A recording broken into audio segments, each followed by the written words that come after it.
Hi, friend, welcome. My name's Sarah, and this is just for today. All right, guys, today is a hard one. It's August 20th, facing death.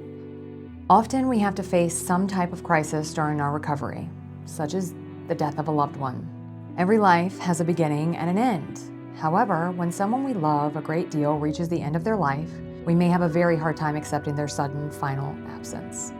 Our grief may be so powerful that we fear it will completely overwhelm us, but it will not. Our sorrow may hurt more than anything we can remember, but it will pass.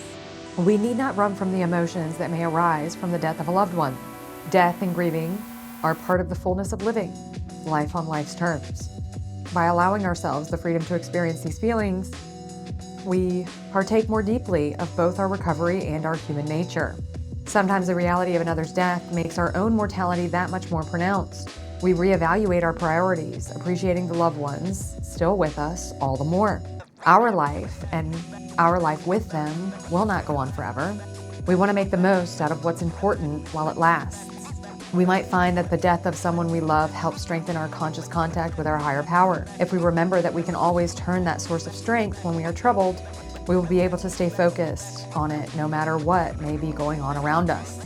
Just for today, I will accept the loss of one I love and turn to my higher power for the strength to accept my feelings. I will make the most of my love for those in my life today. This is a hard one for me. My mom passed 2 years almost to the day.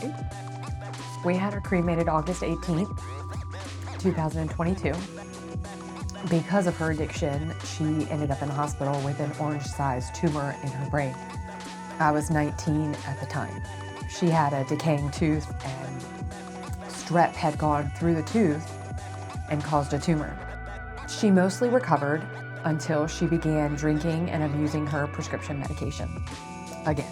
She then had a stroke and spent the remaining of her days in a nursing home, unable to walk or talk, really. There, she was neglected and forgotten. My aunt and I advocated for her, but it wasn't enough. After not being able to visit her for over a year due to COVID, her muscles completely atrophied and her body deteriorated from being left in the bed. We found a new place, but once again, she was neglected. Due to regulations, we were only allowed to visit her once a week. We noticed that every time we went to see her, her door was shut, and she was always crying or wailing, which she never did before, not like that at least. And once again, she couldn't walk or talk. So you're easily forgotten about when someone shuts the door because they're annoyed that you're making too much noise.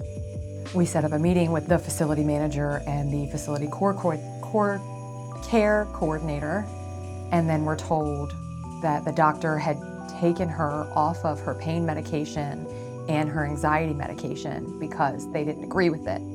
The thing is, they never notified me or my aunt before doing so and asking us anything about it. She had been on those medications for years, and the reason she was crying and wailing so much was because she was going through withdrawals, and she was in a lot of pain. A few days later, she was back in the hospital with a kidney infection and nowhere to go. We needed to find her another nursing home because they were clearly not taking care of her. A few months later, she passed.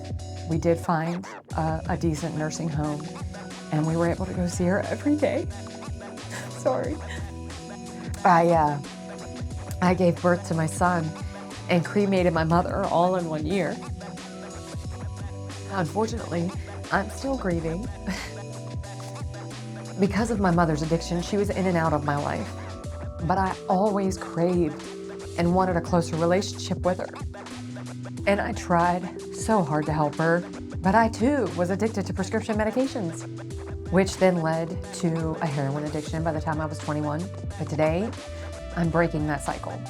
So just for today, I will accept the loss of one I love and turn to my higher power for the strength to accept my feelings. I will make the most of my life for those in my life today. I am so sorry for anyone dealing with the loss of a loved one. I hear it takes time to heal. So I'm going through it too. Good luck, friend. Until tomorrow, be strong, stay safe. Peace and love.